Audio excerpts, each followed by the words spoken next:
This whiskey is one of the newer American whiskeys and is often referred to as Bob Dylan's whiskey.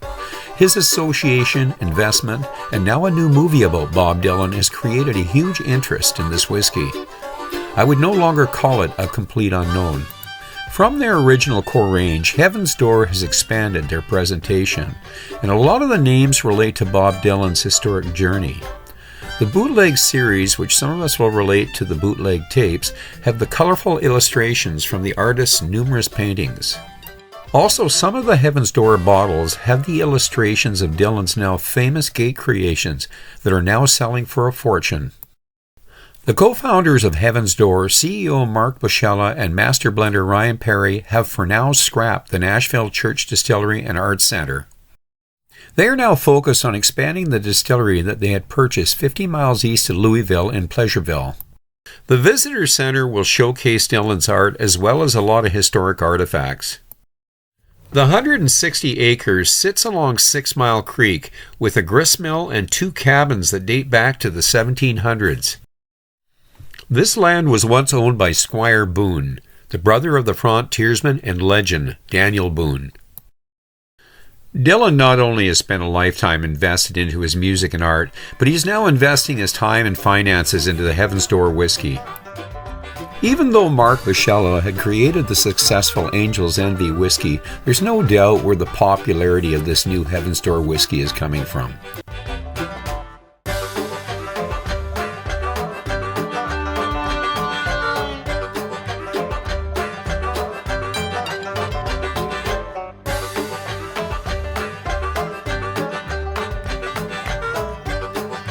Well, welcome to Noel's World of Whiskey up here in Canada, Vancouver Island, on the West Coast.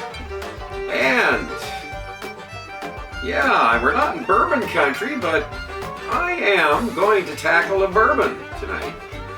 And I've had a long, relationship with bourbon, and back a few months ago there, we talked about the 55 Mercury Truck Bourbon Trail.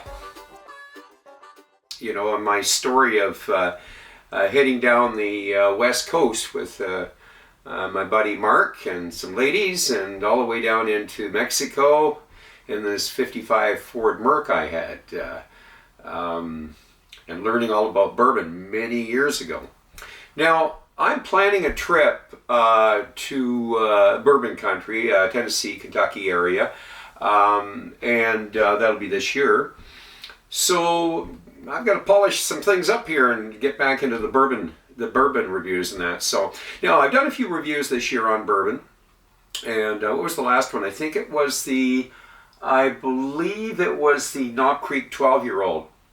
And what have we got in front of us here is a sample. And where did I get the sample from? Well, this was actually from a friend. L, for some reason he didn't want me to mention his name, so let's just go with L for now.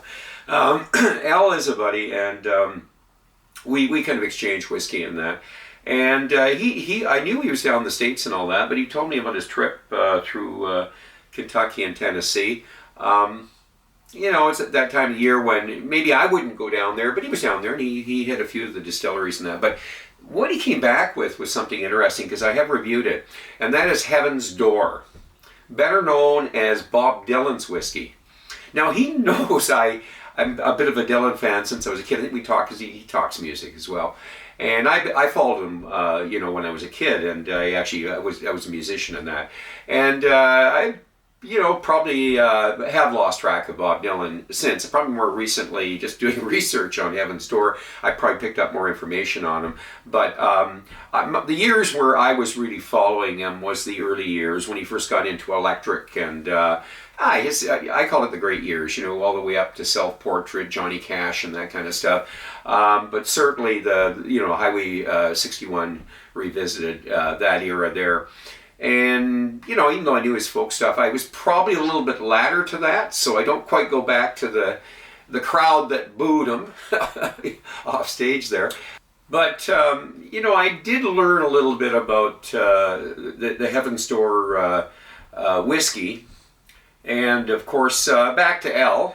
And this sample, while I'm over there, do you want to try shots? So basically, I don't think I ever refused an offering of a glass of bourbon. He said, I've got a couple of Heaven's Door. It's the Decade series. And I'm sort of clicking in the Decade. Isn't that the 10-year-old whiskey? And so he tells me he's not only got one bottle, he's got two bottles. He's got the Series 1 and the Series 2. And he says, what do you want? Do you want the Series 1, the Series 2? And I'm sort of clicking in because I did read a little bit about it. And I know that one of them, one's a high rye and the other one was actually a rye whiskey, American rye. So I'm kind of more favorable toward the bourbon than that. So I said, let's go for the Series 1. And, he kind of was pouring me a glass. I said, no, don't pour me a glass. I'm going to get a container, and we're going to pour that in a container. I'm going to do a review on it. He says, no, well, I'm going to pour you a glass, and then I'm going to put some in a container for you. Thanks, Al. So here we are, Heaven's Door. This is the Decade series, the bourbon. I believe it's a 22% rye, high rye. The rest of the mash bill we don't know, but we are going to do a review on it. Heaven's Door, the only thing I've done a couple of Heaven's Door. I've got a couple of them back here, of course, the straight Tennessee whiskey and that. This here, when I looked at the bottle there, it said basically that it was a straight bourbon, and I'm pretty sure that's what I saw on the bottle there. And my understanding was that it does not go through the Lincoln County process there. It doesn't have the maple charcoal filtering. Now, as far as sourcing this out, I've read a few reviews on the Decade series, and they're all over the place. One of the reviewers thought it was Dickel, and one of the other reviewers said no Booker's, but they don't produce enough, etc., etc.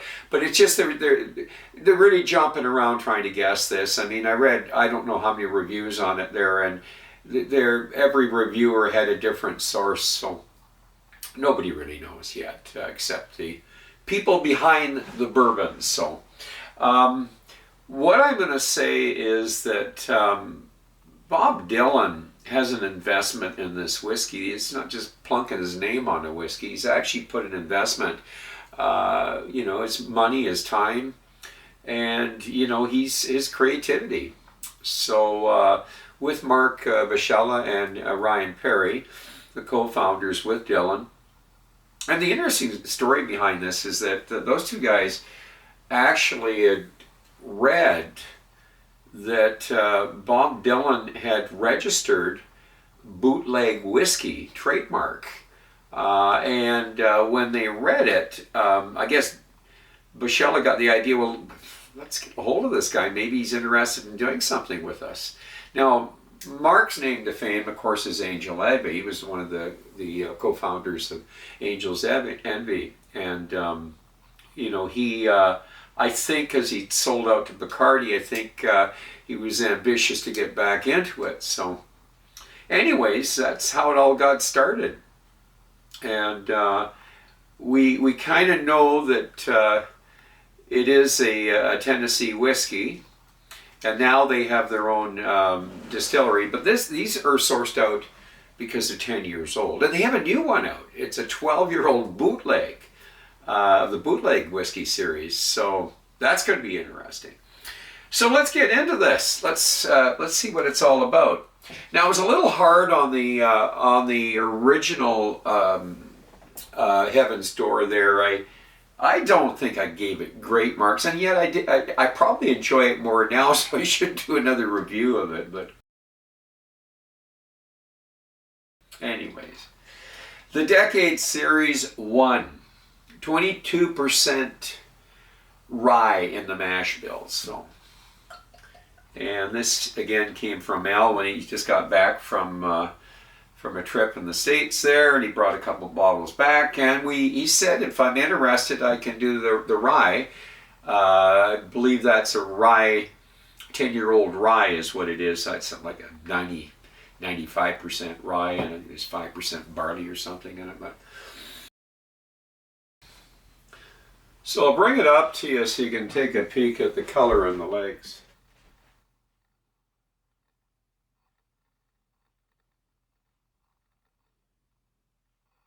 But anyways, let's get right into this and give it the nose, okay? 10-year-old Heaven's Door Decade Series, 22% rye. We don't know what distillery it comes from. You can only guess.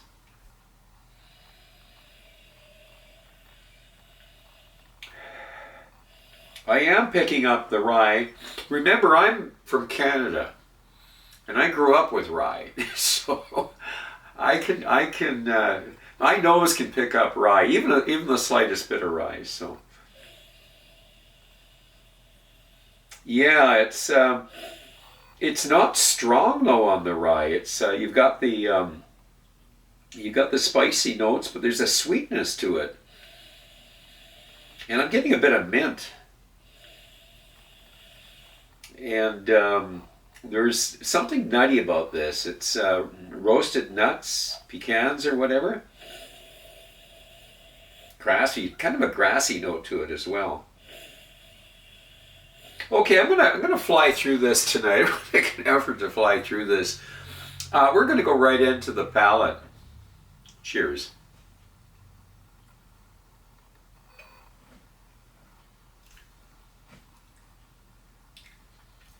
A little bit of spice. I'm getting a little bit of that rye, and you know, slight bit of heat. Sweet. A little bit of a cherry cough syrup going on here, and you know, I see where the nuttiness is coming from. The sweetness, a bit of caramel and peppery. You know, and getting yeah, roasted nuts for sure. Yeah, up front there, I was getting a little bit more of the spice, but as we're getting toward the back end there, I'm getting a little bit more of the sweet. And but there is a slight burn to it, a little bit of a hug. Yeah, let's get into the development and the finish. I'm going to play this just like a scotch. Cheers.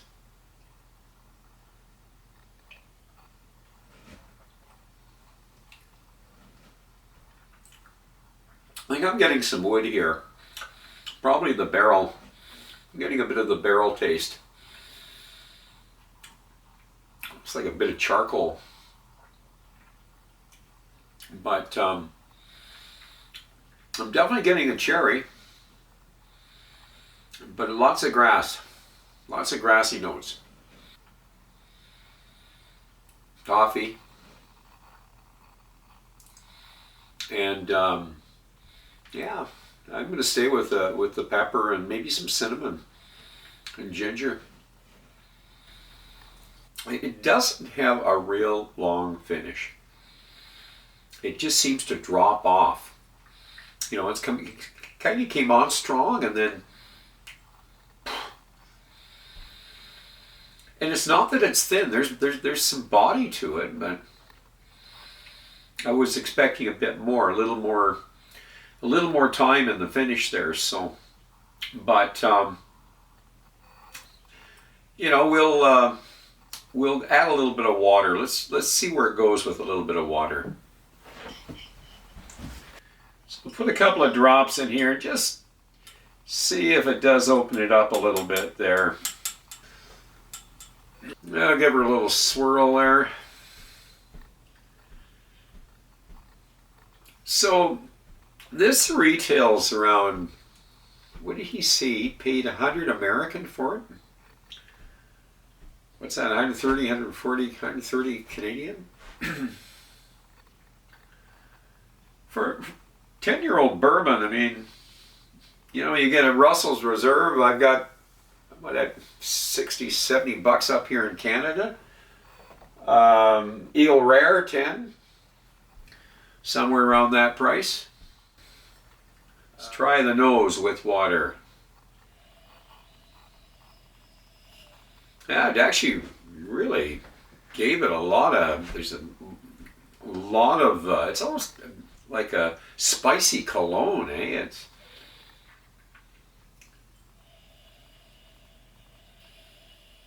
That might be the strength of it, is the nose, eh? I'm getting a little bit of that,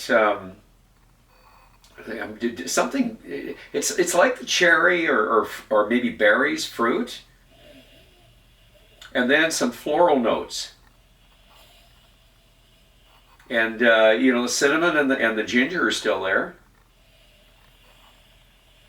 But, nice, very nice nose.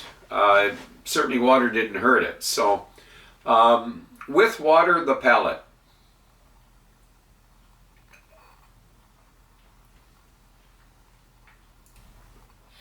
Yeah, the wood is still there. The barrel influence. Lots of, it's sweet. This is a sweet, definitely a sweet bourbon. You know, considering the rye, usually I find when I get a bourbon with rye, it's got a little bit of a bite or a little bit of a snap to it, and I usually get that hug, you know, the old Kentucky hug in that, but this is a relatively smooth, if that's the right word to use, bourbon. It's, considering it's 22% rye. It's not overly spicy, but there's enough there to kind of, you know, it's pretty balanced. I do kind of like it with water. It's just really kind of, everything's just balanced right out. It's got a little bit of the citrusy stuff going on. We still have the, I'm going to say berries. I said a cherry earlier, but there's some berry influence there. The cinnamon and the ginger. There's, you know, the sweetness is definitely there.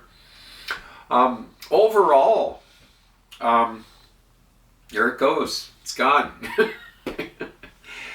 That is basically what I am going to probably nail this on, is the lack of a finish. It just seems to drop off, you know. I'm gonna say that the whiskey is overpriced.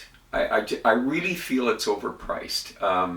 I like it. I enjoy it. I'm not having a hard time here. I'm not. I'm doing a review of a whiskey that I feel is overpriced. I think that at $100 American, there's better things out there. You know, that's my own personal opinion, and that's my palate. I'm going to definitely finish this. I am enjoying it, but when we're looking at value for your money, you know, I just don't think it's there. You know, if you think $100 American is nothing for a 10-year-old whiskey, well, good, go for it. I need something that's exceptional, because I'm looking at 130, 140. I've made enough mistakes that if I was out to, you know, I had the opportunity, if this whiskey shows up in front of me tomorrow, and I know what it's going to cost, up in the $130, $140 range up here in Canada, it's not going to happen. So, but having said that, I appreciate Al, you know, and his generosity, and I'd like to try the rye and do a review of the rye. So, fingers crossed, I see him next time. Maybe we'll be able to come back and we'll do the rye. So, I'm going to leave it at that. So, Heaven's Door 10-year-old decade series 1. I'm going to give it a score of about I'm going to say about an 83. 82 to 83. I believe that's kind of based on what I felt with the way the finish was, not a strong finish, and also the price. Other than that, it would have scored strong. So let's leave it at that. So on that note, I'm going to ask you to drink wisely, drink intelligently, and do not drink and drive. Until the next time, cheers.